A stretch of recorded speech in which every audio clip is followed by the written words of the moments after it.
Mamshi, pakakainin natin ng mangga si Bibi Zia. At lagay natin ulit dito.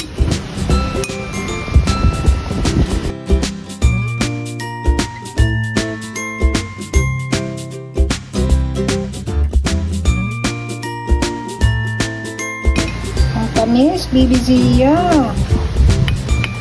Sabi ng matatanda, bawal daw patikimin ng matamis ang bata pag unang kain daw kasi hanap natin.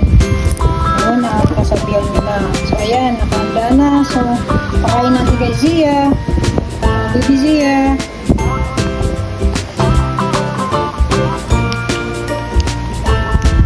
Sarap.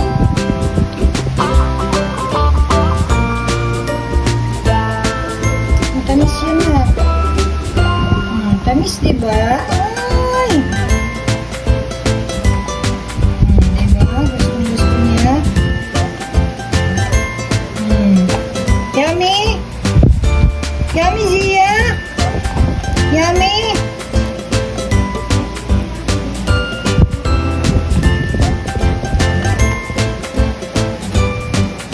Thank you for watching and don't forget to follow at subscribe na rin po sa aming YouTube channel, Zia and Family. Thank you!